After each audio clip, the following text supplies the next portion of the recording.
Cheers, everybody. 9 May 2024. Welcome back to Fire for Effect Live. Let me bring up the chat, see if anybody's in yet. We're hopefully going to have a good time tonight. We have a very special guest coming up. We'll bring him in a second here.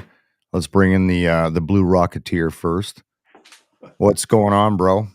Oh, not much. This is it. Just hanging out in your bathroom. Yeah, hanging out in my bathroom, man.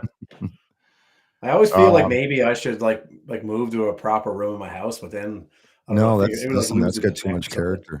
I'm gonna show our guest what your studio looks like when we bring him in. But without further ado, let's bring him in. So our next guest, I'm very privileged to have him on the show. You guys should be lucky to engage in some conversation with him.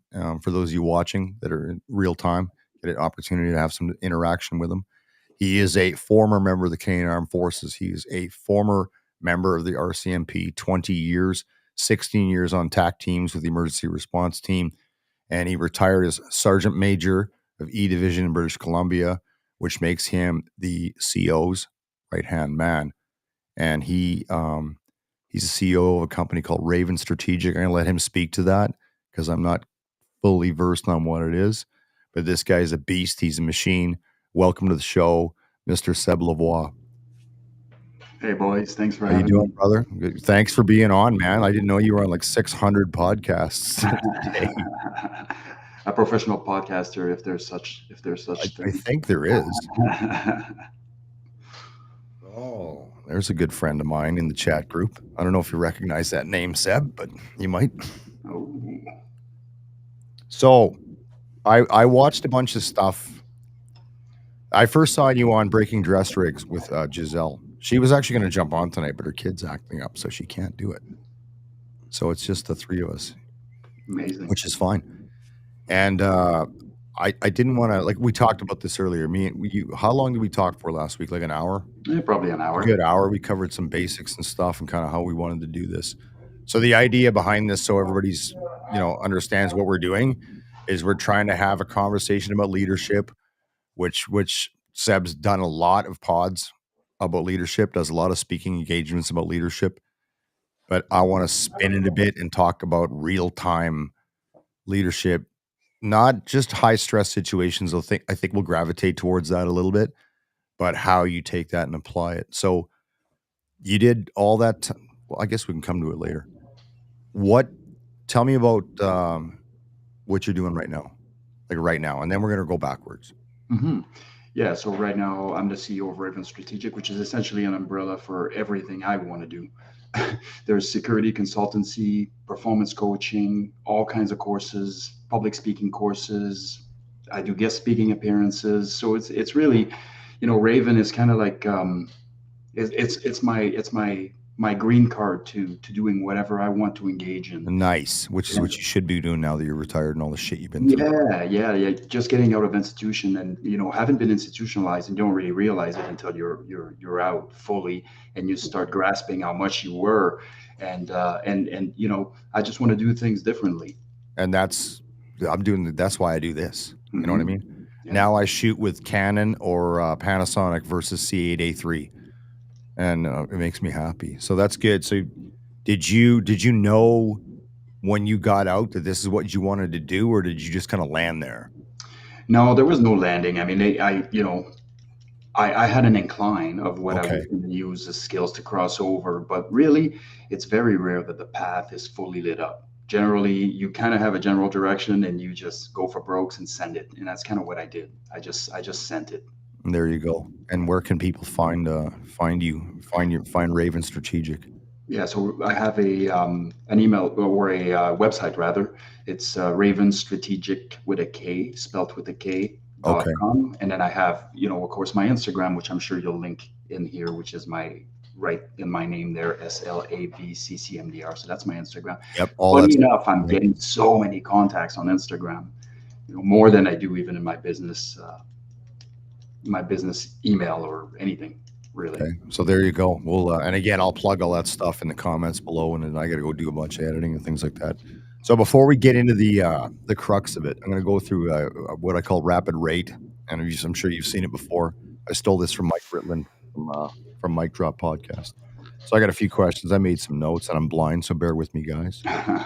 Okay, the zombie apocalypse happens, Seb. You get to pick one gun. What is it? I would have to say my shotgun. You're going to go with the shotgun? Yep. Ooh, no HK-416 or anything crazy. Well, I don't have any of those, so I can't. No, but if you could pick whatever gun you want, any gun you want. Which one are you going to go? I mean, Vulcan or some sort of chain gun. You're going to go with the Predator minigun with the big hat, Jesse Ventura style.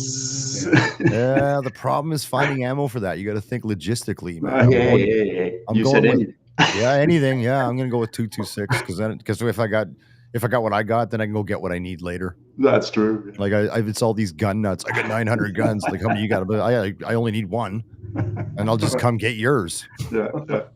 Okay, right on. Good. What was my next one here? When it comes to books, do you read books? Yep. Are you a fiction guy or nonfiction? Nonfiction. Why? I don't know. I just love reality. Me too. I don't read fiction. There's so much cool shit in real life that I don't need to read nonfiction. What are you reading now, or are you reading anything right now? No, at the current time, I'm not reading anything. I've been too busy, so I've been listening to audiobooks. I'm an audiobook guy now because I'm going blind. I'm an old man. Yeah. What I like about the audiobook, it kind of fills in that gap if you don't have time to read. But what I do like about reading is it makes you better at writing, and that's important. And that's a good point. Yeah. That's a very good point. I agree with that. Okay, you're on death row for a crime you did not commit. Like everyone on death row. Exactly. What's your last meal? On death row. On death row. Yeah, you get one meal and you're. And we got to keep it PG, right? No, not on this show, buddy. You can say whatever you want on this show. I normally swear a lot, but I'm trying to match your how articulate you are.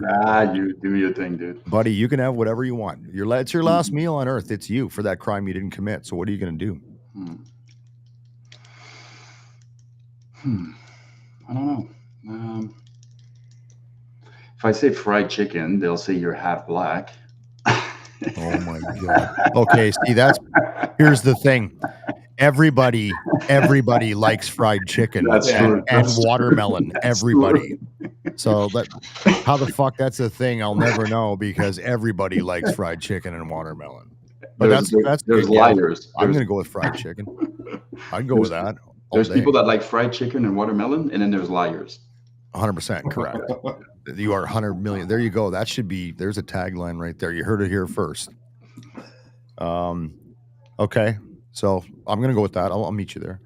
So you, and again, I don't want to get into the whole thing. It's been done to death, but I know you had a, not the easiest upbringing as a child. Mm-hmm. You're a man of color. You have a Caucasian mother and a black father, and you grew up in Montreal, correct? And during some arduous times in your family life. So, let's just go into your teenage years, because those are the most, how can we phrase this? Complicated, right? You're going through a lot of stuff, hormonal changes. What's your average day look like between, say, 13 and 16? Working out, hitting the bags primarily. I was skipping school as often as I possibly could to find myself in the gym. And this is something that would obviously eventually would catch up to me, and I'd have to do what I had to do. But from 13 to about 17, I was a lost soul. Yeah. And there were times there was drugs and alcohol, of course, and abuse of both of those things. There was a lot of clubbing going on. Yeah. Back in the old, Belle Province. It was pretty hectic time for me.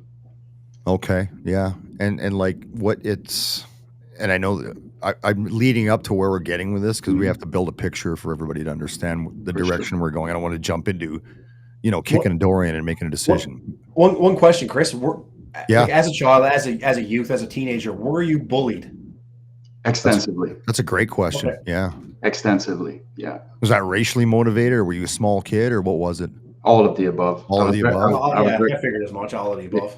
Yeah, I was very, very small for the longest time. In fact, there was some incredible growth spurt that occurred at some point that kind of saved my bacon a bit. But I was very, very small for the longest time. I was mixed of mixed race, and so what ended up happening is I was getting it from the blacks and the whites. Because for white people I was black, and for black people I was white. Yeah, So you're gonna eat shit. Yeah, My buddy, you just couldn't win that one. a good Couldn't friend of win. ours, a military guy, Carl Coventry. He's a great good friend of mine. He's down in Mexico right now. Went through the same stuff in Ontario. He's half black, half white. But I always say use black from the waist up. Like, Yeah, come same on, buddy. here. I'm half Chinese, actually. So you went through that, and then like I know you got your shit together, and you did a CP course, close protection. For those that we're going to try to minimize the acronyms for our civilian viewers and listeners. Absolutely. And how did that? Because I got bits and pieces of that after the last pod you were on. You did a CP course, so a 2-part question: how did you pick that?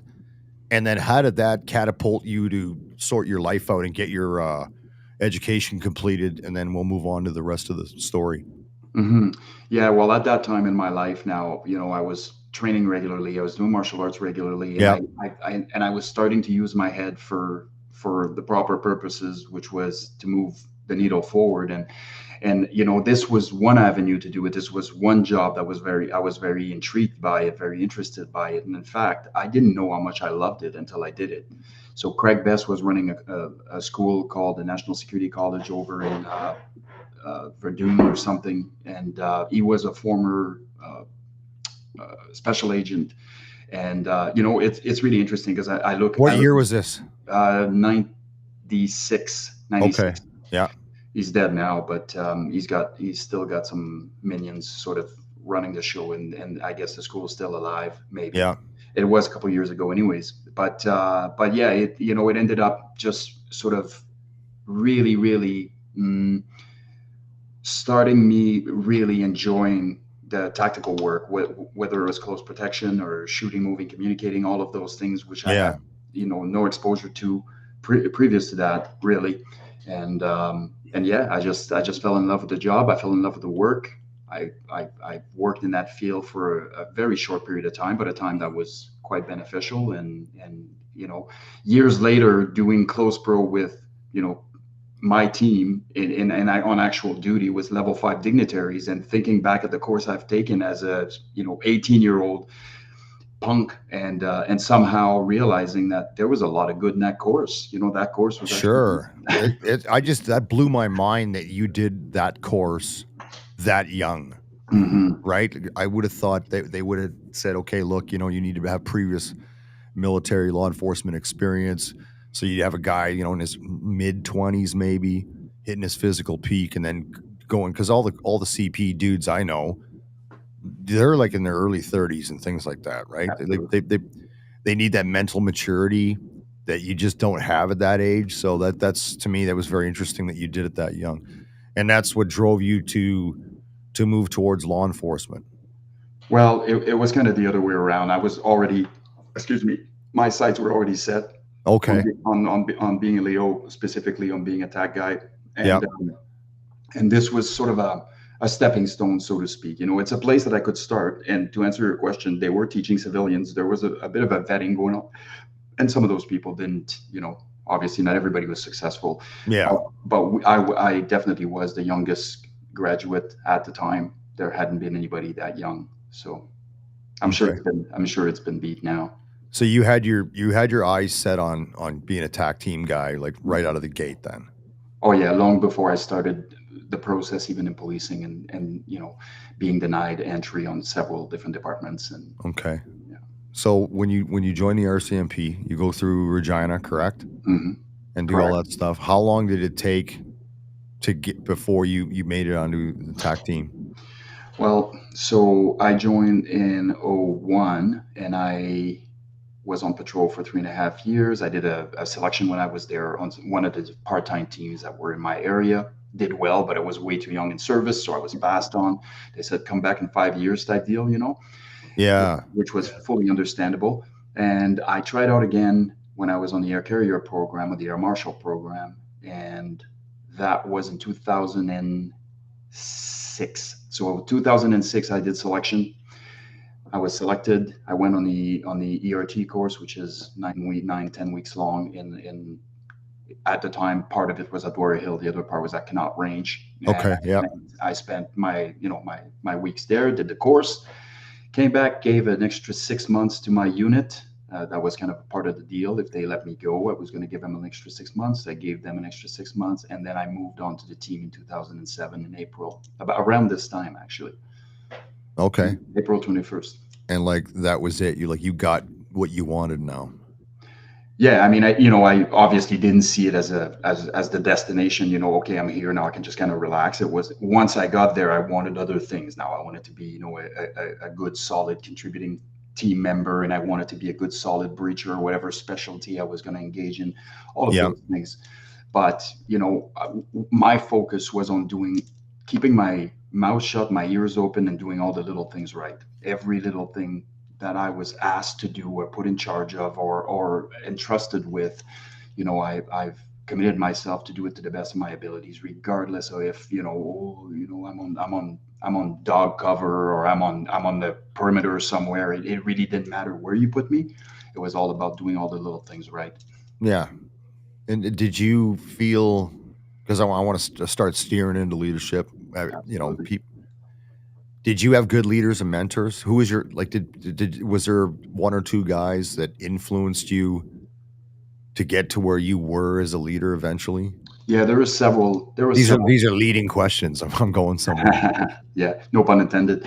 There were several leaders that had an impact on me along the way. I mean, I was fortunate enough to be on a team that's a full-time team, that's a professional team, that's one of the busiest in the country. And so, when you have a team that's operationally engaged consistently, the leadership matches that generally. When you start seeing failures in leadership, or when you start seeing corners being cut, those types of things, is when people are bored or they're not so operationally engaged that they can do things without the price or the repercussions associated with that. But for us, it was critical that our leaders were leaders and could lead us. So I had lots of good leaders to emulate. Nice. Yeah, I'm under pressure right now because one of my mentors from when I joined the Army. Yeah. And didn't have any confidence and like nothing. Like one of the guys that made me who I am or who I became, he's watching right now. So I'm under a little bit of fucking pressure here. Kudos to him. But we'll be fine. He's a good man. Do you, and you don't have to name names. I'm just asking because there's also bad leaders in good units. Mm-hmm, absolutely. Did you experience that early on? And did that influence, like, I'm going to assume the answer is yes. And I want to know how you process that what did that imprint on you to become, say, I'm not going to be that or be better? Mm-hmm. Yeah, we did, especially in the early days of the team. So when we first transitioned, is that Ken, by the way? Nope. I know it Ken, but that's not Ken. All right, Roger. When I first started on the team just transitioned from the part-time world to the full-time unit. And the problem with that is in the full-time world, what ended up happening is guys were getting promoted through the ranks, right? They were delivering on whatever was required of them. Now, is this because they were, when we say that, let's slow down a minute. Yep. Were there guys rising up too fast to fill gaps here? No. So what happens when you start up a newer organization, you're trying to build it up. Suddenly you get a bunch of people that move up quick to make that organization fleshed out, if you will. Mm-hmm. So that's not what was going on there? No, but it was similar. It was laterals, right? Okay. So now, You're taking some leaders from the part-time team and at various degrees of operational capabilities, readiness, and now you bring them into to essentially, be the plank holders for a team that you're creating, but that team eventually will far exceed what the other team was about. And it's no knock on them. It's if you take something part-time and you make it full-time, and you're dedicated, 100% of your energy is dedicated in building it, you're going to achieve something that's a different product. Yeah, you go from this is a secondary duty to this is the thing. Yeah, exactly. Yeah, and so for in the beginning, there were certainly those leaders that were still very old school with the autocratic type leadership. Instead of like, let's get some buy-in from the boys, let's get them to chip in, and let's get their thoughts, let's get them engaged, let's get them excited about this stuff.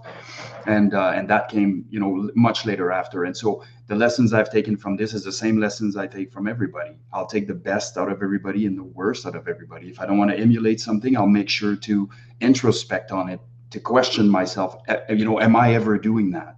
Or is that something that somebody could perceive me doing? Those types of questions. Right. I generally don't try to control the external factors. I control what I can control, which is me. That's where I put my focus. So, okay. Yeah, no, absolutely. So at this point, when this is going down, just give me some timelines. How many years in do you have right now?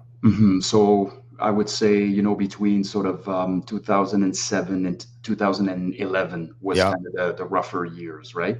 Yeah. And so I'm like 3-4 years on the team at the time. Okay. It's right before I got promoted, because I got promoted in 2012. To which rank? Corporal. Okay. And well, let's just jump right into it. What was your first,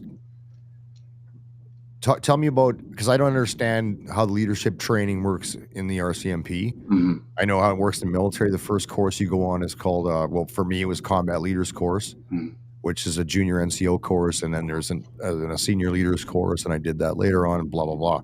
How does that work for the RCMP?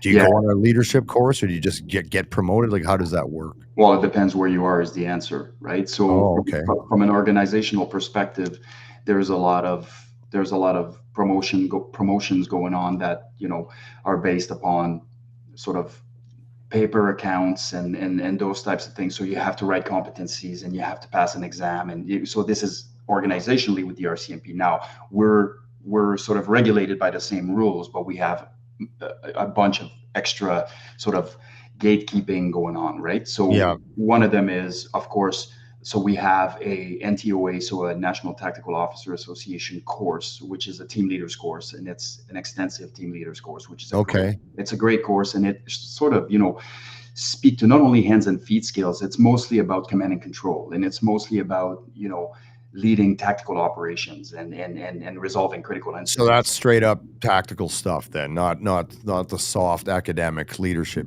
No, it's mostly academic for the most part. It is. Okay. Yeah. So the teams are already, the team guys are already doing the things, but they come in to have that extra knowledge, so to speak. Right. And that's a good thing then. For sure, right? Yeah. How long is that course? It's an excellent course. It depends. They run it for a week generally, and so that, and I know what you're thinking. That week course is essentially, going over critical incidents and really resolving, using your mind to create the environment, that a desirable environment, so to speak, for the team. So it's mostly aimed at that. So you don't need like 20 weeks of that. It's quite engaged, of course. And then we have all the internal courses. Like there's a wide range of internal courses, and there's a wide range of jobs and duties that are also allowing you to develop as a leader in real time. So that's wheels to the pavement, not necessarily academically, but now you have your basic courses. You have your basic TL course, and you have your basic NTOA team leaders course. So that's two.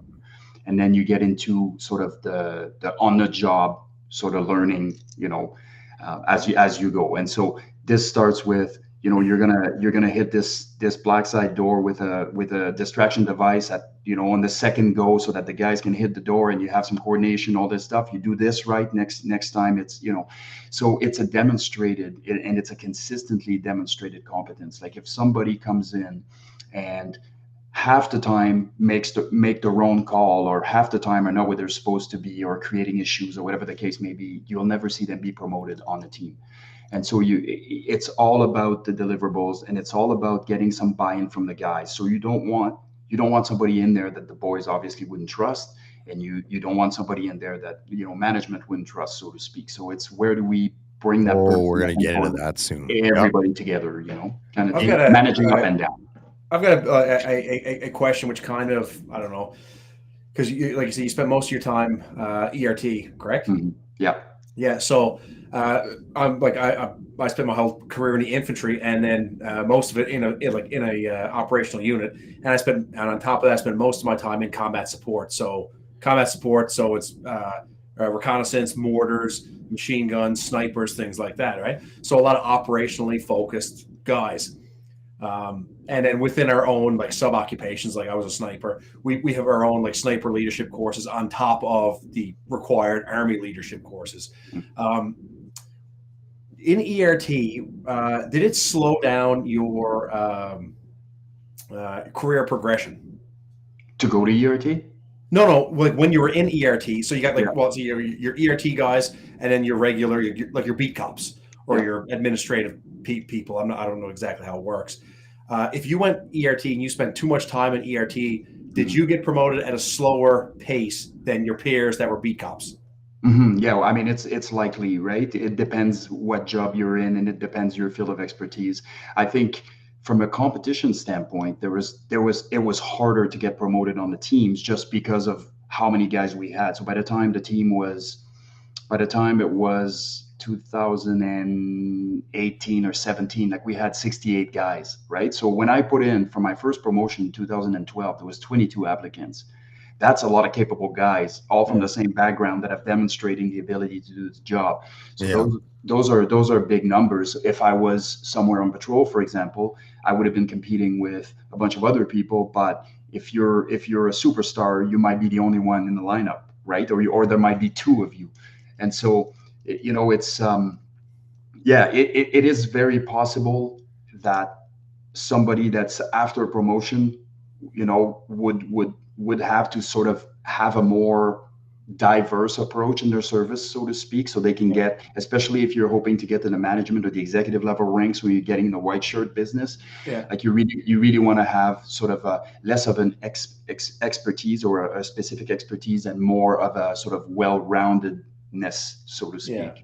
Yeah. Okay, that's similar to the Army. Yeah. I know that checks out a lot. I Yeah, get I'd that. always tell my young soldiers when they come into snipers, I was like, listen, there's two types of people in the military. There's career people and there's capabilities people. I was like, and if you're a career guy, you may end up as chief of defense staff or chief warrant officer of the Canadian Armed Forces. I was like, but if you're going to be a capabilities, if you're going to be a pathfinder, you're going to be a sniper, you may top out at like master warrant officer or warrant officer, but you're going to have a badass career. And but if you're a career guy, don't complain that you reached the tippy top of rank, but you didn't get to do any cool courses. But if you do all the cool courses, don't complain that you're not chief warrant officer of the Army. Hey, dude, for me, it's if I do a job and it just so happened to be associated with a rank, I'm in. But I will never go to a rank if I don't like the job. Do you know what I mean? Absolutely. Like, No, and that was yeah, that checks. I agree with you 100%. And me and Chris we had similar type careers. We were more focused on capabilities than we were on climbing the corporate ladder. Yeah, for sure. And you get some of these guys, some of these high flyers. I mean, let's call a spade a spade. The CEO of E Division right now is a former ERT guy, and his brother is actually a unit guy in the States. And was that guy your last boss, or is it a new guy? He was, yeah. Okay. Yeah, Dwayne McDonald's his name is Savage. Absolutely. Okay. He's a good guy. But yeah, I mean, there's a ton, even at executive leadership, there's a ton of ERT guys from way back when. So I guess my next question would be, is that an exception, or do a lot of ERT guys end up in executive positions, or is that kind of an exception? It depends which division you're in, as far as I can tell. Okay, fair enough. For me, and again, you got to think, if you're looking at the RCMP holistically, you got two provinces that are being slammed, right? You have K and E, so Alberta and BC. Yeah. And those are the busiest divisions in the country, right? Really? K division is? Alberta, Ontario. Well, I guess Ontario's got OPP too. Oh, yeah, exactly. Okay, they don't have jurisdiction, as far as they have some jurisdiction, but not policing jurisdiction. Okay, I figured E division for sure, just on population density and all the shit in the Lower Mainland. Mm-hmm. I didn't know K division was that busy. Don't get me wrong. I mean, members all over the country are busy in these. Sometimes in the smaller divisions. Oh, you're under the RCMP. You're under strength. I get that. Yeah. It's a federal organization. Of course, you're under strength. Why wouldn't you be? Getting back to leadership. Tell me about your first So when you were in the teams, did you have a 2IC position, second in command? Yeah, well, when I started, I was an element lead, so that was my first promotion. So I was a 2IC.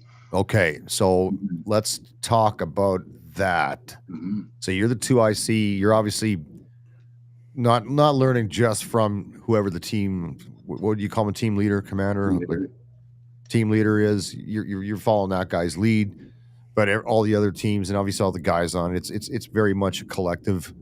You know, the tribe mentality, like you talked about before.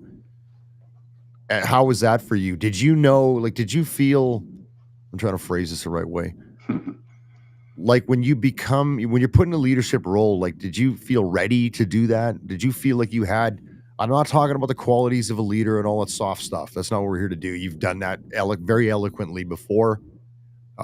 Did you feel like you were there? Were you were ready? Absolutely not. Good answer. Because if you would have said, "Yeah, I was good to go," I would have said, "You are full of shit," and I'm never listening to anything your you story say checks out. again. Yeah, okay. I looked at my shoulders. I was like, whose are those? Seb's passing the tests, man. Dude, you know what? And quite frankly, I did this when I took over the team in 17, and I did this when I became Sergeant Major. All of those things, Yeah. I felt the imposter syndrome was real. It kicked in real time, and I had to fight that. And that's a beauty. That's It beauty. is Teaching you exactly. something. That's these are the conversation. This is the conversation I want to be having because Mhm. I wasn't ready. And that same individual that's watching this right now sent me on my leadership course, what I thought was way too early. I'm like, I shouldn't be on this fucking course. And I made it through. And then, a few years later, you promoted. And you're like, I'm not ready for this. And I'm not ready for that. And suddenly you're crushing it, but you're behind yourself. You're like, no, you're doing the things. And it's because I don't. So here's the thing I want to ask. And Morgan, I want this to be a conversation. I don't think I'm going to make a statement, and I want you guys to weigh in. And Seb, you're going to get first crack. Sure. I do not believe in leaders anybody can be made into a leader by going on a bunch of courses and shit, and even with experience. There are guys with tons of experience who could take every leadership course ever, and they're just not. They don't have the parts. That's what I think. I also think there are people that don't know they have potential until good people take them and show them. Is it? And I want to know what you have to say about that statement I just made, Yeah. based on your experience and what you think. Yeah, man. Treating guys to the level of their potential does wonders. Wonders. I mean, I've done that over and over in my service, and it's been done to me. And yeah, you'll never be ready. You'll never be ready to be a dad. You'll never be ready for X, Y, and Z. But at the end of the day, somebody believes in you. Somebody sees the right stuff in you. Somebody sees potential, and they know that you have to put your wheels to the pavement in order to achieve whatever it is that they think you can do.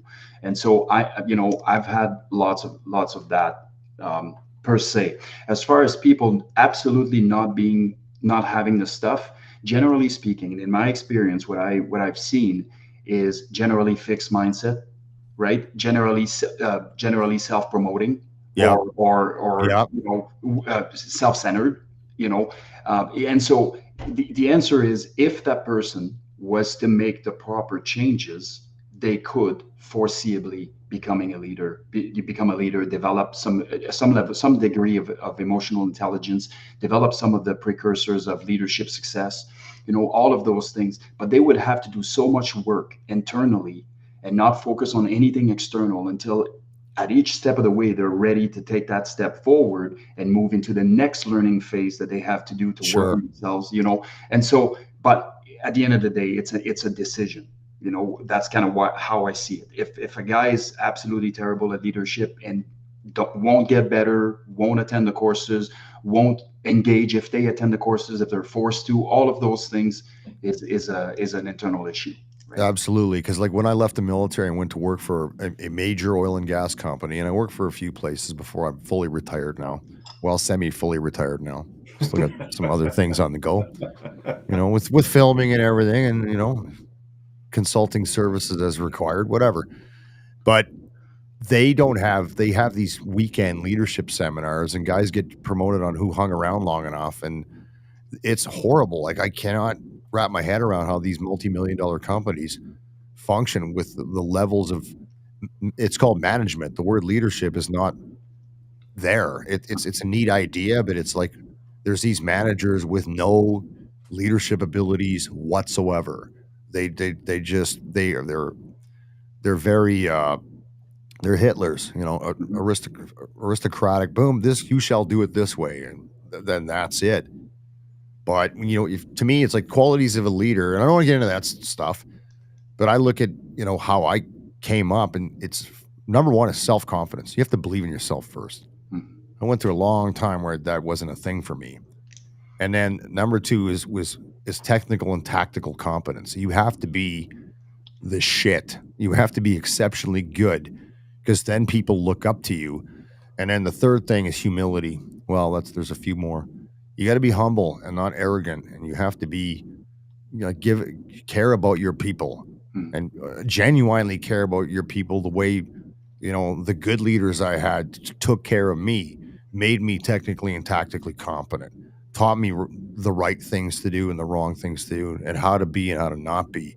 And then you slowly evolving into that spot, and you're like, I'm not ready to do this, but here we go.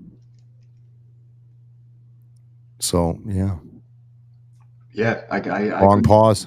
No, I was just waiting for Morgan to jump in, but yeah. Yeah, he's just sitting there going, so that's why you're here, because like if I just had like a bunch of military guys that were like me and Morgan, we just all nod and go, yep. That sounds good. Let's go for a beer. Exactly. I need, it was so interesting to get, I always wanted to get somebody that's not from the military, but still works in a high risk job, to talk about what the parallels are about leadership. That's why you're here. He's not going to say shit. He's going to go, yep, exactly. There's no conversation that way. Yeah. My biggest, you know, as I said earlier, the sort of the biggest sort of factors that are going to impact leadership is obviously conscientiousness, emotional intelligence, right?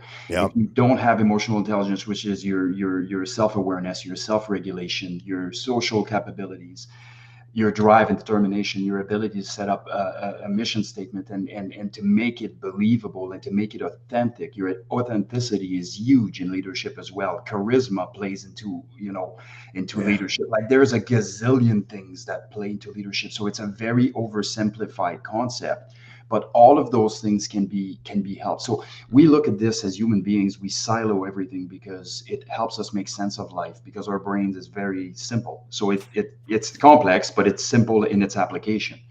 And it's, you know, we're looking at things and we silo things because it helps us make sense of them. But really, all of those things are interconnected. So sometimes people ask me, they go, what makes a leader capable of having a certain conversation over another leader trying to have the same conversation, and somehow one of them explodes and the other one doesn't, right?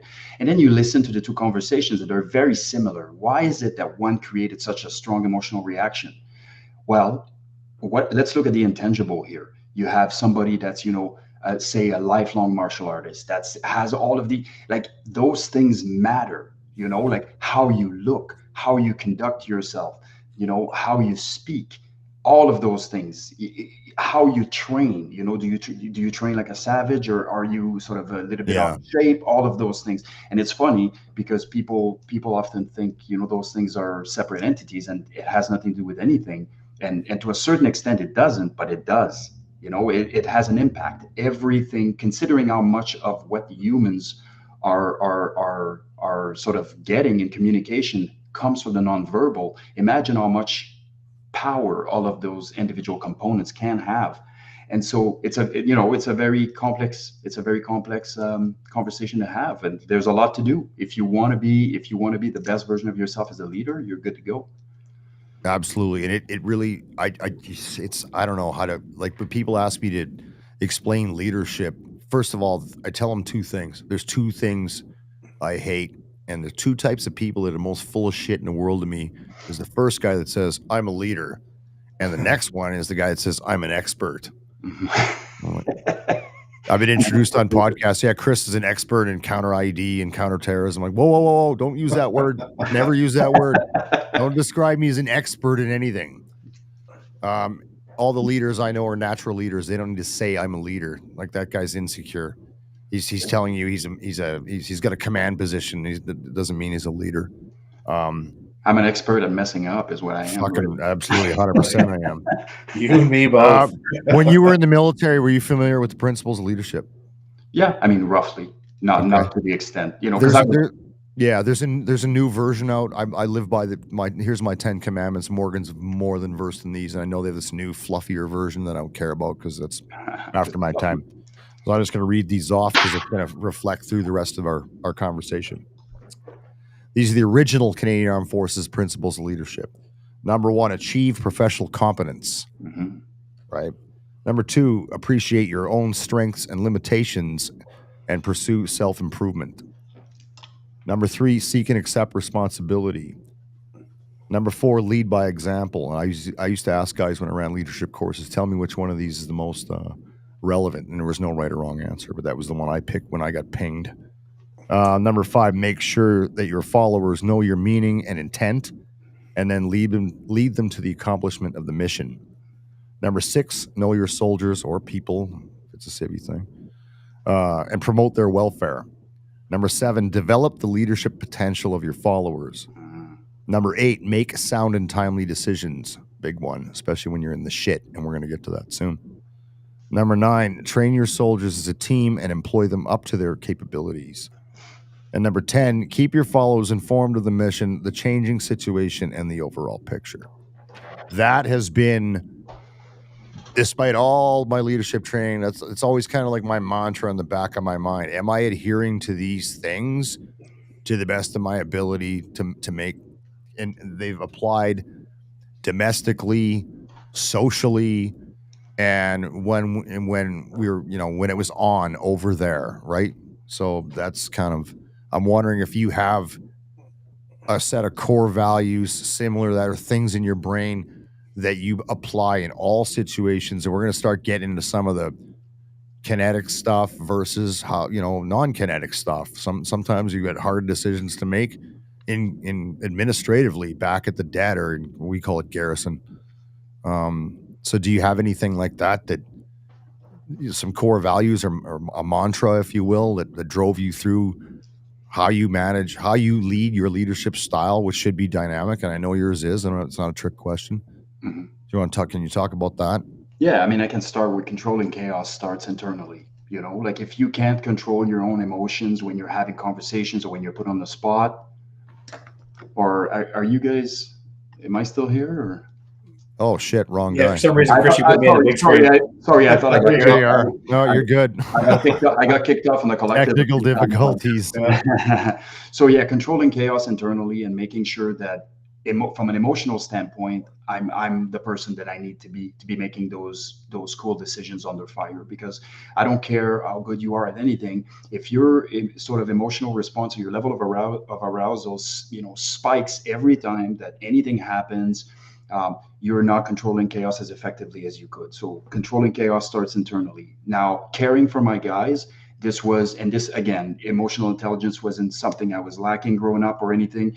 And so for me, it was just a matter of how is that being perceived, as far as the care for the guys. And it's really interesting. I don't know if you've ever read the book, The Mission, The Men in Me.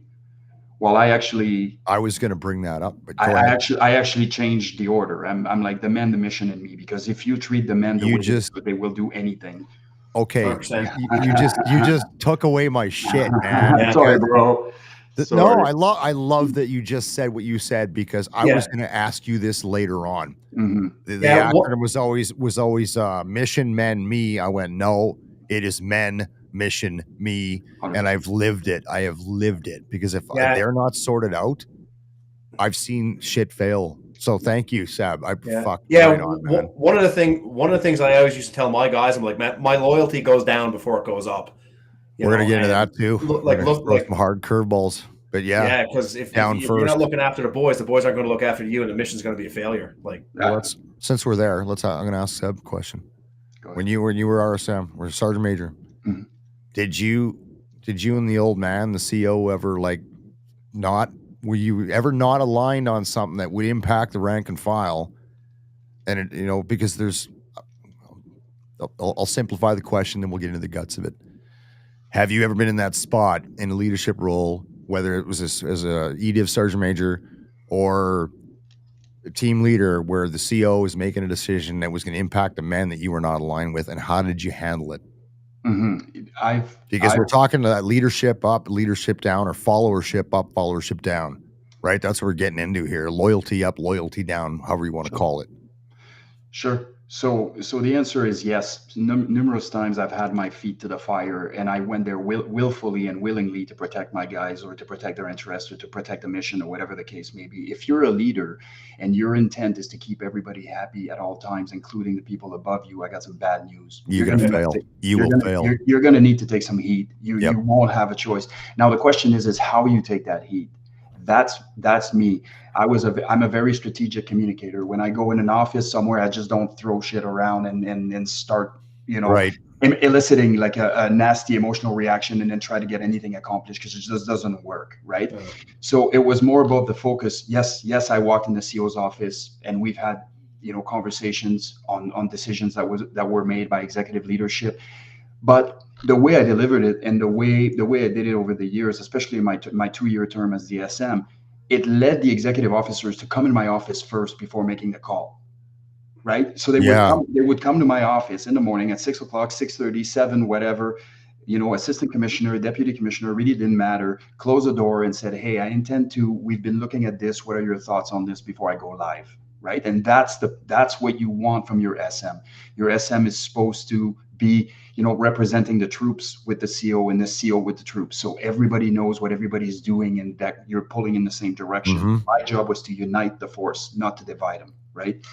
And so I, using strategic communication took lots of heat, no problem, especially when it came to critical incidents where I felt that members were mistreated or maybe bullied about a bit, or maybe the balls were dropped, or whatever the case may be. And I never hesitated for a second doing that. But how I did it was critical. Right. Because again, you're going back to that job as the SM is to take care of the rank and file of troops, right? The guys on the ground, right? Correct. But you're also accountable up. Yep. And sometimes you're told, no, this is it. Get on with it. Now, how are you going to manage that? How are you going to mitigate that? And how do you deliver that down? That you don't look like you failed. Like, it's too easy to come out and stand in front of everybody and go, this is what I've been said is going to happen. This is what we're doing. Like, that's never been good enough to me to say they said this and that's the way it is. No. It's like, okay, we're going to figure out some courses of action. This is going to be the way it's going to be. I get what your guys' perspective is, and here's how we're going to approach it so that it minimizes impacts, whatever they might be. I think, Chris, I mean, as a leader, like, if your guy, if you look after your guys and your guys trust you, they realize there's going to be a certain point that, like, they know you're fighting for them, Yes. and every now and then you got to come back to them and you're like, fuck, boys, like, they knew the look on my face when I walked in. They know me. Unfortunately, like, we got to take a bite out of this shit sandwich, and the boys are like, yeah, fair enough. You can't win them all, and because of that, because they know, like, you're winning the majority of the battles, or at least you can affect like the outcome of the mission with your input. That when you come back to them, because every now and then, like, the CO is coming down to you and being like, you're like, listen, I understand what you're saying there, warrant officer, and that's great, and I'd love to hoist it aboard, but we don't have time for this shit. So this is the plan, and fucking get on with it. And so you got to go back to the boys, and you're like, listen, boys, like, we just got to get on with it. And every now and then, the boys are like, yeah, fair enough, we'll make it happen, And that's because they trust you. Because they trust you, because you're not coming back to them every time, smiles, just doing whatever the command says, without any input. So once you've established your character as a leader, exactly, you've truly established your character. Exactly. The guys know, and in fact, that's a double-edged sword, because you can get to a point where the guys have so much trust and so much faith in you that if you were to make a knuckleheadish decision, there is a possibility they might think there's an underlying reason and do it anyways. That's a very good point. So for me, I tell you what happened when the boys trusted me, and I knew they trusted me as much as they did. It responsibilized me so much more. I just wanted to elevate as a leader and be that much better than I ever Yeah, was. because you realize I I can't be wrong because they're not going to question me. It, they will You question know, to a certain extent, to but certain extent. where's the line here? If there are time pressures and there's a dynamic event unfolding rapidly and all this stuff, and I put my head right in my bum, and I make a stupid call, and somehow they think there's additional reasons from a command perspective as to why I'm making this call. Maybe there's more information I'm privy Yeah, to, and all of this stuff. It's a very dangerous game to play. and now we're getting into the good stuff So because when you're like trusted, I went from different leadership positions, whether it's an instructor on a course where that's just cut and dried, running a gun detachment as an artilleryman, running a forward observer detachment, and then the crux of my last two deployments, I completely went away from that world and got into counter ID. Is you're in a different team environment. mhm, It's a very specialized team made up of different trades from different elements. I got Navy guys, I got Army guys. I can't get into how many guys and all that stuff, but anyway, totally different approach. mhm, We were first name basis, understanding ranks and positions, and the bulk of the decisions were made collectively. That being said, they knew I'm the guy making the call. mhm, But and that's just dynamic leadership between authoritative versus collaborative, whatever fucking term you want to put on it, right? It had to work that way. But you're right, because I just came to that squadron coming right out of theater. So everybody's like, "Oh, well, he knows everything." I'm like, "Wait a minute, no, I don't. I'm not an expert." Right? Going back to that. I don't know everything because it's an evolving threat out there. mhm, So you need to get around that we're constantly adapting to that threat. So I'm not an expert. I just got some experience and I just got back. So it was always about that. But I get to your point. If you're the rock star guy and they get so comfortable just going with whatever you say, it really makes you accountable and responsible to become better. And then also say, hey boys, if you got something to say it. Because if you think I'm always right, I'm not always right. And that's where that humility piece comes in. Like, say what you think, and then we'll have a conversation. And then I'm going to say, this is what we're doing. mhm. Right? Does that check out? Did you work that way in the teams? Either when you're just a team guy or the 2IC or your team leader? Is Yeah, that how that works? And I know you don't 100%. have a time with an ERT team. You're on standby, out the door you go. Here's the situation. Quick, boom, boom, boom, and we're gonna do this and go.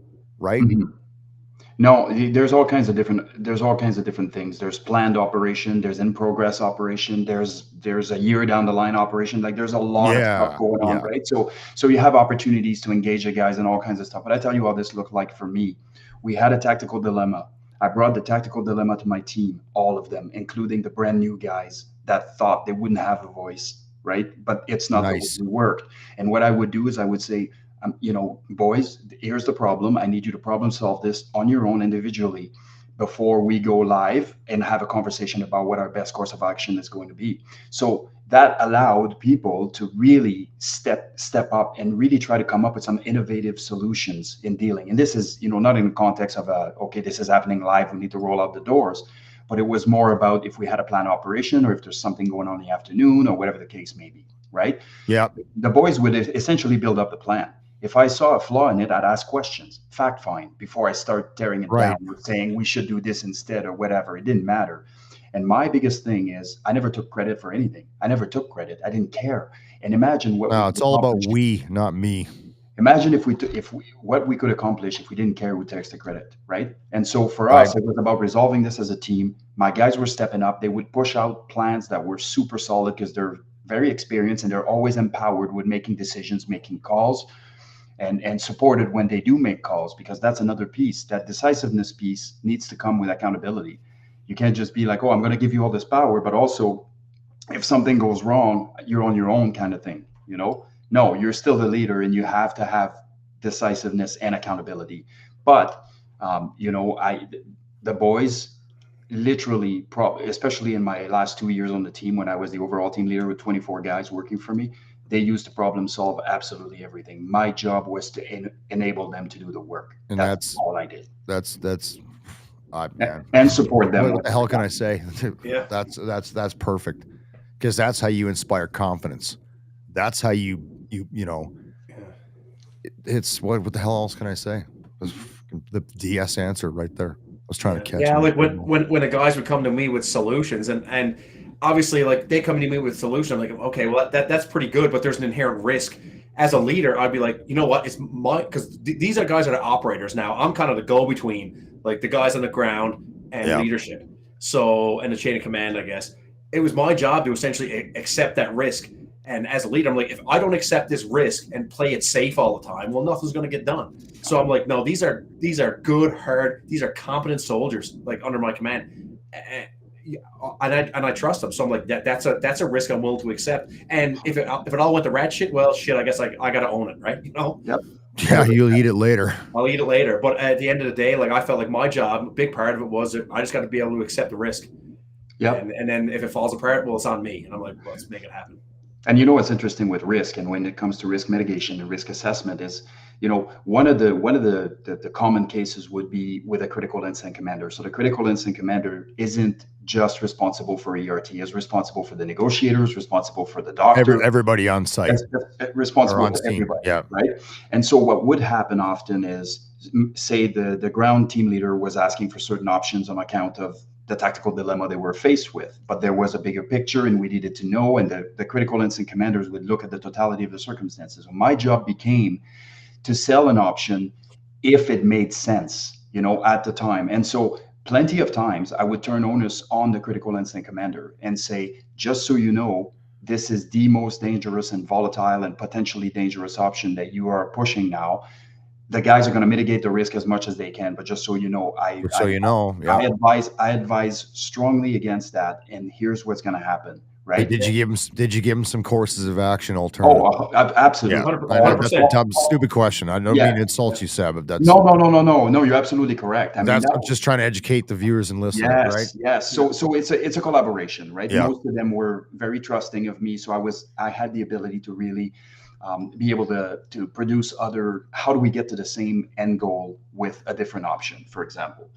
And it's very complex because a tiny little detail changes everything. Well, if there's nobody in the house, there's somebody in the house. I got a question for you. I'm going to relate this to ROEs, rules of engagement for us. Okay. Because it's very hard for you guys.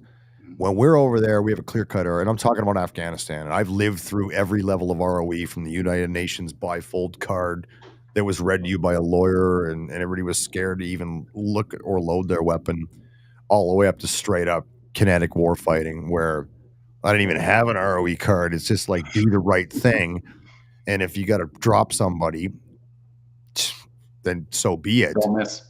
Don't miss, and make sure you're going to protect civilians and make sure it's an actual bad guy, right? You guys, I got friends that are Winnipeg Police, Calgary Police, RCMP, all ex-military guys, right? And one of them was involved in a shooting, and it's like you guys just get friggin' isolated and this is my perception. You can correct me if I'm wrong. Like boxed. That guy's boxed till he's cleared. Have you ever been in that situation where one of your guys did that, and how did you manage that as the leader? Mm-hmm. Yeah, I was saving this for later, but it's just fitting right now because it's like I know what happens when there's when a police officer shoots somebody. They turn into a fucking thing. Not in the States, but here they do. Yeah, it depends where you are, and it depends which unit you're in. The way that sort of regular members are treated oftentimes leaves a lot to be desired. And I'm going to be honest, I've done an entire research project on that because it was okay. So you were outside of ERT when you were Sergeant Major, you must have dealt with that all E division wide, right? So all the time. Okay. And so this was part of a big project that was mine for 2 years, where I interviewed all these people that had gone through critical incidents. Yeah. And it's not all of them, but a lot of them, and a lot of them in very serious incidents, and was able to muster where it organizationally we're dropping the balls and guess where we did? Leadership. That's it, right? And Yeah. it was individual leaders along the way. It wasn't the whole chain generally. And so, but it just takes one. When the person has gone through a critical incident, now you're addressing something, and you're the one leader that takes process to heart, and you're like, okay, must isolate, and you turn around and robotically engage with your member that was just engaged in a critical use of force, and now Yeah. you're coming onto them like a robot, asking for their guns to be given away in front of the family of the person they just shot. Like, there's a lot of problems here. So Oh man. there's a Yeah. lot of investigational things that need to happen, but there are ways to do them. There are ways to do them properly. But the problem is most younger leaders that have never been exposed to this, as soon as it goes live, their head, right, it kind of explodes. And now it's like trying to do the right thing from an investigational standpoint, but also supporting the members. And so for me, it wasn't rare for us as ERT leaders to take on the well-being of members, of regular members on a call. Like, if we were completely done and we'd cleared the place and everything was good, and I saw two members that were engaged in a lethal force encounter, Yep. that were being either left out to dry or asked to do stupid shit or whatever the case may be, I would jump in there and say to one of the sergeants, how many of those have you done? None. Okay, let me deal with the guys, because everything that we do right now for the next 4 hours is critical to how they're going to recover from this. So let me handle this. Go handle your scene, and I'll report back to you. Yeah, because that member might feel like left behind and abandoned. Like, I'm Oh, put in a dude. box, and no, like, that's a shitty feeling for a guy who thought him or her is doing their job to their best of their ability in a high threat, high stress, split second decision situation, right? Mm-hmm. And then they feel like everybody's on them. And I'm getting this from people, because I never had that problem. Like, where we were just like, boom, done, Sure. next. Whereas as you guys do have that problem. Mm-hmm. You know, I think I do believe it's accountability is incredibly important in policing. No questions asked, right? Yeah. We shouldn't be able to dump somebody on the street corner and just like call it a day. Like, there has to be something that happens after, and I strongly believe that, to make sure that we're transparent, to make sure that the due process was followed, and to make sure that ultimately, if there are tactical mistakes or investigational mistakes or whatever that were made, that we can improve upon that, maybe Yeah. save a life in the future, right? So I do believe that this is extremely important from a trust perspective.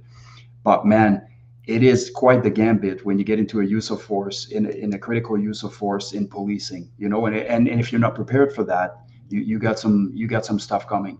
Well, And and and especially in the last few years with the whole shit in the States, with police, You mean just like the whole defund the police movement? the whole defund the police movement. working and great for them, the isn't it? listen, I don't trust the media, but I also I tell you right now, I wouldn't want to be a young black man in half the cities in the United States.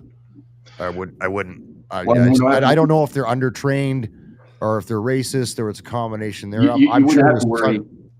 You wouldn't have to worry about cops, because you'd be worried about your other the people. Well, in that's so, a whole thing they don't touch on. You're right, but I mean, I'm gonna touch on it, because okay, yeah, that's you a have the floor, man. This that's is a all for critical you. piece, dude. It's like, again, like, this is victimhood, right? We're now starting to put people into victimhood, and if we do that and we give them a green card to do whatever they want, things are going to turn exactly like they are in the States right now.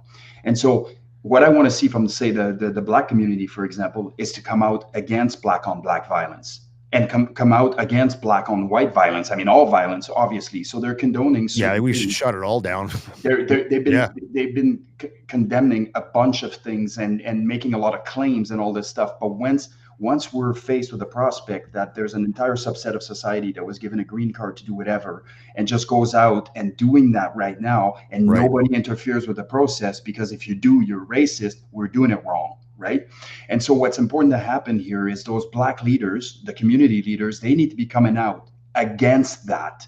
They need to step up and bring people back into line and say, hey guys, you're making claims here, but now your actions are going against what you're claiming. And so now we're fighting. There's a resurgence in racism in the States like never before in the last 50 years. And it's not just in the States, it's in Germany, it's in a lot of other countries. Well, and I tie it to just general political divisiveness, period.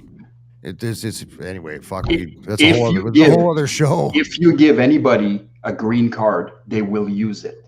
Yep. You can't do that. You can't. We can't do that as a society. We have to Agreed. hold everybody accountable. So Agreed. Do you think, because again, the media hypes a lot of shit up, but there's lately in the media, in the last couple of years, there's a lot of conversation that there is a leadership crisis. That's the word they use in the Canadian Armed Forces. And me and Morgan will tell you right now, there is 100%. So we will, man. And we're not disgruntled. I'm just stating the fact. No, it's a fact. Yeah. Do you agree that there's a leadership crisis within the RCMP? And if you don't answer the question, that's fine. See, yes, I do believe that there is. I do believe that there is. I don't know if I would qualify as a crisis. No, I'm using a media term. We think there's a crisis in the CF. Wow.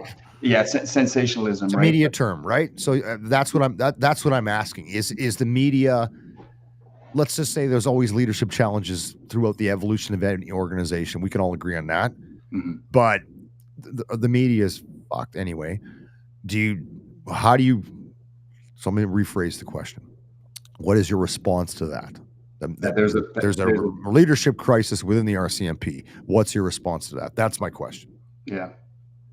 I don't know. It's just, again, it's a broad stroke overarching, Yeah, because they want to make headlines. Tagline, right? Like there's definitely some leadership issues. There is no question that because they pick on the whole Nova Scotia mass shooting thing. There was conversation during Marathorpe because we were around for that and we sent a QRF up there. Yeah. They really like to tell you all the stuff that either the military or the police are doing wrong, but never talk about what they did right.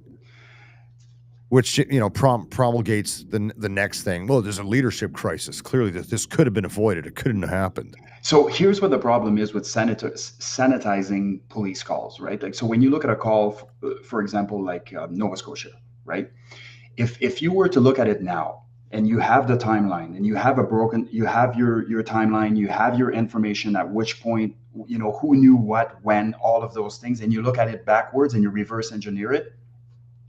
That's easy. If the call came out like that, it would be 100%. Sure. And I'm not suggesting that certain balls weren't dropped or that people didn't do the right things. I don't know anything about the overall, sort of operational response to this. But what I can tell you is that I've seen it here in E Division, where we go on a call and next thing you know, it's on the news, and whatever information is coming out is absolutely not what happened. In fact, it's absolutely not the information that the cops have responded at the time. That checks out. That sounds like the media. So you guys are scrutinized. Everything we screwed up in Afghanistan, you didn't hear about it back here. Mm-hmm. But whatever you screw up, right or wrong, the media is going to spin it how they wanted to spin it. Yeah, so I get it. So I would say the police calls are probably one of the most complex things you'll ever engage in. It is absolutely confusing. I'll give you a very simple call, like an armed robbery. You'll get 17 different color of description of the individual, 17 different cars with 18 different direction to travel. And you'll have like everything comes in at the wrong time. And the information that, was provided, 10 minutes ago, come in 45 minutes from now, and information is just completely confusing, right? It's very, very confusing. There's a lot of moving parts and nothing, the bigger picture, which is what you use to formulate a plan of action. Generally, we don't have. We hardly ever have that. That's really, if you have an entire plan if you have an entire sort of overview of the event with any sort of clarity, generally those are not the calls that end up in the media. They're generally not. Because it's not interesting. We got to get back on target. Chris, it's like the most classic, or it's the most cliche thing. Like, hindsight's 2020. I'm like, it's easy to armchair quarterback to be like, well, I would have did this. They did this. This was done wrong, and this was done. Yeah, now after the fact, you clown. Like, of course. Yeah. Like, no, yeah, exactly. I wish you had been here, Mr. I know everything, and then everything would have went perfectly. Like, come on, right? Like, it's ridiculous. Recruiting's at an all-time low. We'll take you. Like, come on and show us how it's done. Because right. I know. You know what I used to do when I was a patrol officer? I remember vividly. I was one time I was in Tofino, and there was a mental health call, which are always very touchy, right? But this guy was extremely violent, and ultimately he was violent with other people around. So even though it was a mental health call, and I was trying to de-escalate as best I could, now I needed to go hands-on with this dude to put him in the back of the car to protect people around him, right? And there was a bunch of German tourists, and they were filming, and one of them kept on saying, don't touch him, don't do this, don't do that. So I stopped right dead in my track, keeping the guy in my vision. And I told the guy, I said, okay, cool, you tell me what we're doing. Come over, come, you help me, we go hands on with him, and we don't hurt him. And he wasn't going to have any part of it at all, right? I'm like, okay, cool, so you won't do it, so you're going to tell me how to do it. What would you like me to do? Nothing, right? Well, shut the hell up then. Yeah. Wait. Yeah, absolutely. I'm gonna ask you. We gotta close out pretty soon, gents. That's a fast hour, over an hour. Yeah. My lawn guy is texting me, "Hey, I'm done." But I said real world, so I'm gonna randomly grab about 3 scenarios, and that's not them. I want to talk about fear. So run me through a time, real time. You're on a call or an op, whatever you guys call them. You're a team leader, the first time you're a team leader, and it's a real deal thing. Were you afraid? Were your guys afraid? And how did you manage it? I don't know if my another loaded question. Yeah, fear was never something that truly entered, and this is, again, I'm not comparing this. Being in combat is a different animal. Like, I'm not talking to combat here, and I'm not talking to critical use of force. Generally in policing, when critical use of force happens, it's right now. So there's not even time for fear. Whereas if you're going out and you're in a troop transportation vehicle and you're driving on a road where 2 hours ago a bunch of your crew got blown up. Yeah, now that's every day. No, but that's a different animal, right? That's a no, but I mean, you're in a 4-man stack, ready to go. Understood. Yeah, no fear there. I've never experienced fear in the stack. I can assure you of that. And the reason why that is as soon as emotions would come in, I overrode them, right? With logic. I got the best guys around me. We've trained hard. We're prepared. We have the right equipment. We're doing all of the things that we're using tactical advantages. We're doing it smartly. We're not just rushing in like a lot of departments would do, especially in the States, and do certain things. And so by way of process and by way of how we address our tactical dilemmas, I never truly had fear, visceral fear going into a call. Because you're in the zone. I'm not saying that some of my guys didn't. A lot of them, it's not something that's spoken about very often. Like somebody saying, "Man, that was super sketchy." But we've had it happen. When some of my guys got, one of my guys is on the K Division team right now. He had 4 Medal of Valors. He's got some really serious calls, and he's on one of those calls, he came to me and said, I that was super sketchy, right? Like, so I was reading between the line and obviously understanding that guys go through the gambit. But the point was the emotions are to be acknowledged, set aside, and not be in the driver's seat. The rest of us are doing what we do by way of being ready. And did you feel like everybody else felt that way? Like you're zoned in, dialed. I know the feeling you're talking about, right? Mm-hmm. Like when you're in the moment, you are good to go or you are not good to go. 100%. And if you're at the level that the stuff I did and the shit Morgan did and the stuff you did, you're good to go. But you might have guys that are like newer and this is their first go.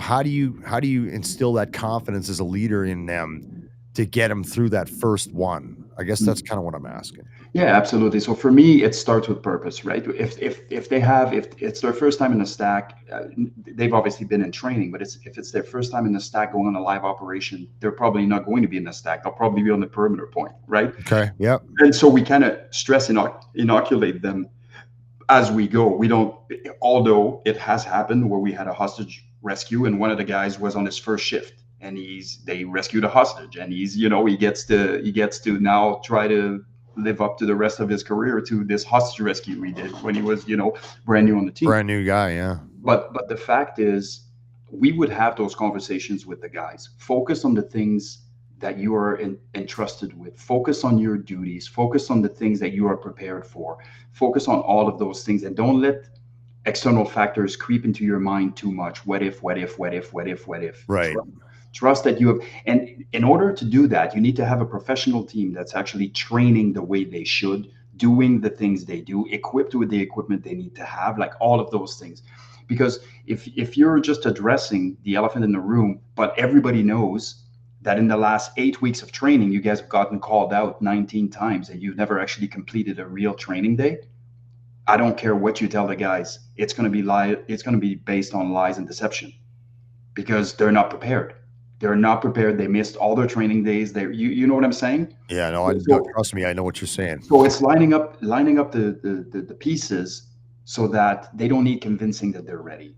They already know that by way of the actions that we're taking to lead them where they are now, right? So so that's and it was nothing for me to have a conversation with a guy on the perimeter point that I could see was a little jacked up or just before we got out of an armored car or whatever the case may be, and say, hey, take a breath. You're bring this back under control. You're good. What do you have to do?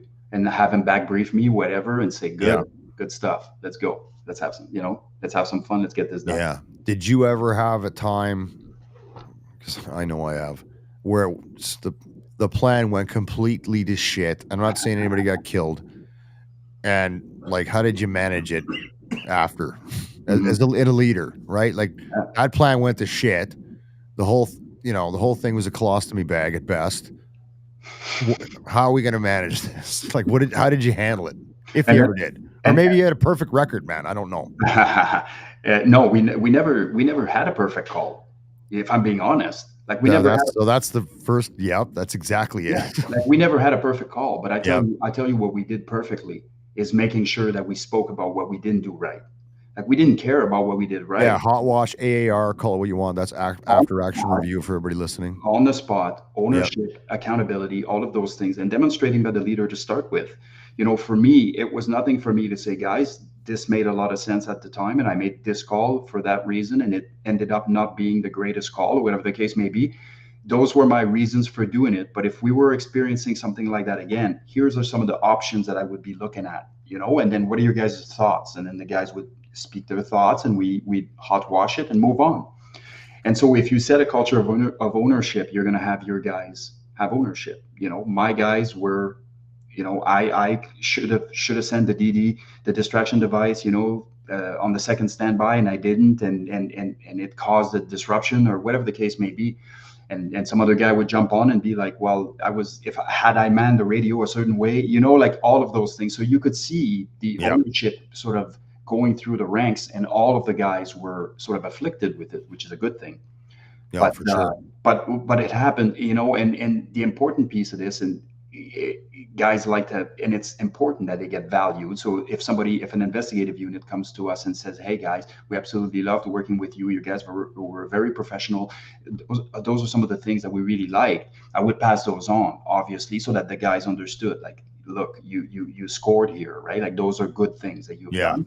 But let's talk about the things we could have done better. And that's where we spent most of our time.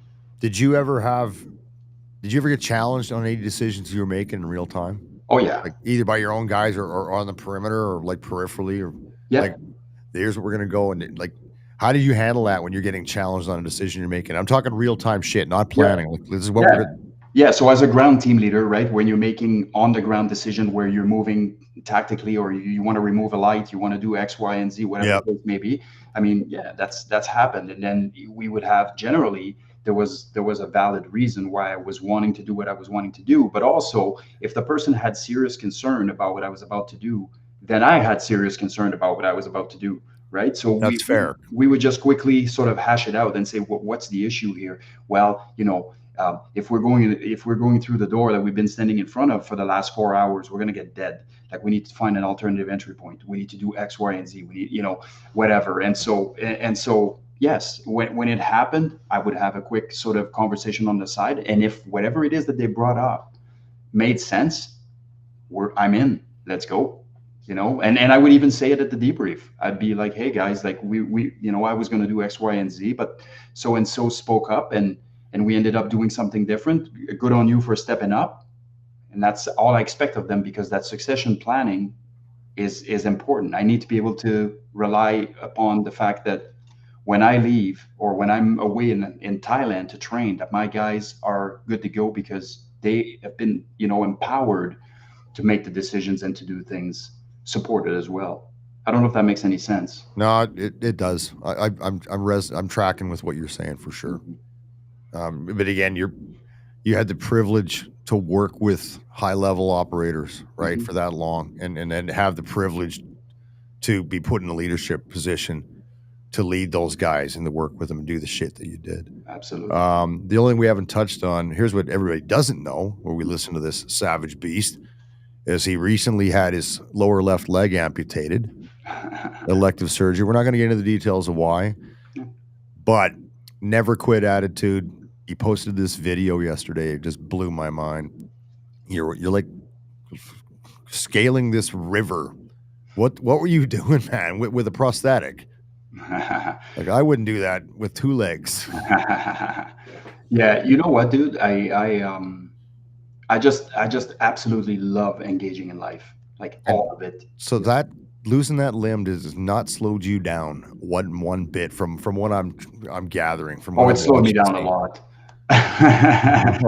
Okay, but I mean, your mental resolve and Yeah. will and drive is not been eroded in any way, shape, or form from what I can see. No, not at all. That's amazing, man. Whatever, it dude. really is. Yeah, I used to joke, some friends didn't like it, but I used to joke, like when they were gonna take my leg and be like, I got another one. Stop worrying so much, But the fact is, things can always get worse. They can always get worse. I mean, I think of a guy like Mark Ormrod, for example, that's driving around with his peers as a stud young Royal Marines, and 3 limbs gone, and he's 3 foot tall now. You know what I mean? And so, I just cannot fathom a circumstance like this where there is absolutely no preparation. Here you are, you're a stud, and then the next day you find yourself a triple amputee. Those types of things, those are a different galaxy. And does not make me feel invalidated by saying that. That's called perspective. Yeah, no. And the perspective. No, I appreciate that. I had time to make a decision, an informed decision. I had time to prepare my recovery plan. I had time to think about what my mindset was going to be like, all of those things. So I just did what I always do, and I expect life to go sideways. Yeah. Absolutely. That's what life's going to do. It's going to go sideways. It's going to go sideways. Sometimes you got to sit back and you be like, you know what? Nothing I've done or any of these negative experiences that I'm having, I'm not the only. This is not unique. No. Like dozens, hundreds of, if not millions, hundreds of millions of people have it as bad or worse than I do. 100%. I was like, so you got a choice. You can sit around and cry in your bear, or you can grab life by the balls, get up, and get on with it. Those are your two choices. Absolutely. And it's really funny sometimes when I teach leadership courses or motivational speaking, whatever the case may be. Sometimes I'll basically say to people, how much hurt can you take? As much as you want. Exactly. It's that simple. As much as you want, like you can. And yes, resilience plays a role. Yes, exposure to adversity and in building resilience is a key factor in that. But ultimately, even if you are hurt or even if you are affected by something, you can take the steps necessary to get yourself out of there. It will take work. It will take time. It will take dedication. We all know that. But you're going to be all the better for it, right? And so it's regaining control over that downward spiral. And if you find yourself in victimhood, you're not going anywhere. Like, you need to take the rein. Absolutely. I mean, I remember on my team over there when things were really, really, really shitty. The running joke, because we're all equal to me. Like, I was a team leader, but we're equal players on the board. And the boys that get on the PRR or look at me and go, "Does this suck yet?" I'm like, "No, not yet. I'll tell you when. Keep going." Yeah, I love that. I love that type of stuff. Right. Doesn't suck yet, but keep going. I'll let you know when. We got to wrap it up. I think I want to do this again with you. Yeah, man. Absolutely. What do you got coming up? We got so much more to talk about. It's just a time constraint right now. Tell us what you got coming up? What do you got going on Well, You plug your own thing right now. sure. Like I don't know if you're familiar with who Sean Taylor is, but Yep. one of the plank holder for the Hills, of course. Him and I are working on a book right now, so it Oh, should. is that right? Yeah, we've been working on this for I want to say 7 or 8 months. I mean, it started a couple years ago, but we hit a wall and we weren't ready for what we were embarking on. So we Okay. waited until we were, and now obviously we are. And so now we're in the in the thick of things on that book. So that's awesome. I'm wrapping up a Masters of International Security. I have a thesis left to do, and that's it. The coursework is all done. Nice. I what else do I got going on? I'm looking at moving from BC to Alberta, and Oh, you and a whole bunch of other people. yeah, I have an accepted offer on a rural property, man. And Okay. anyway, so the goal is to start a resilience camp. We're talking about actually pre-deployment and pre-first response camp to teach them all of the things that they should know before they enter the workforce and be Nice. surprised by everything, And I want to do Yeah. decompression camps. I want to bring. I'm going to have We Defy Canada, which I'm starting this year. Is supposed to start last year, but we've had some hiccups with financials, those types of things. So, We Defy Canada is We Defy USA is an organization that promotes the recovery of mental, physical, and emotional injuries from veterans through jiu-jitsu, and so Brazilian jiu-jitsu. So we're doing that with Canadians here, but what we're going to do different than the States is have law enforcement leos as well, because the numbers in the States, they couldn't possibly do that, whereas here we can. We have a bunch That's Morgan and you, the two jujitsu dudes in the room. yeah. So I want to start the We Defy camp over there. I want to, there's a million other things, but really the focus point right now is my thesis, getting this done, because it's been taking a lot of my time. Outstanding. I'm gonna post all your socials and stuff in the link below, which isn't there yet, but it will be. Awesome. And we'll rally it up. Sab, I can't thank you enough. We most certainly have to do this again. Yeah, man. Yeah, man. Thanks. If you guys want to see more, he's done 60 other podcasts. Google his name, and there's a whole bunch of stuff that's out there. Tons of valuable information and inspirational information on just self-motivation, self-betterment, and leadership. So I can't thank you enough. Again, ladies and gentlemen, Seb Lavoie, thank you very much, sir. We will do this again very soon. Awesome. Morgan, we're out of here. I'm going to close this out. Rock and roll. Hang tight. All right, there you go. I could go all night, but we just we can't. So I think we're going to do a part 2 because we didn't even get to half what we got to.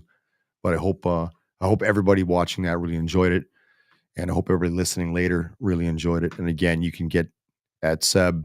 He's on Instagram, he's on Twitter, he's on LinkedIn, and check out his website, Raven Strategic Inc., and you can learn more about what he's doing there. I need to thank a couple of my sponsors here. Positive Mike's Brewing Company. You can get the gear, but you can't get the beer. I can get the beer. Mike, I'm out of beer, by the way, and we will talk. The Veteran Farmer, if you're looking for alternative solutions to conventional medicine and you need assistance with your Veterans Affairs claims, whether you're a member of the Royal Canadian Mounted Police or the military, the Veteran Farmer can probably help you and hook you up. My good man and good friends at Lakeside Farmstead, Mr. Jeff None, featuring the best Wagyu Cross beef in Alberta and also other amazing dairy products. So I want to thank everybody for hanging out with us today, and we will do this again real soon. Until then, take care, and I am out.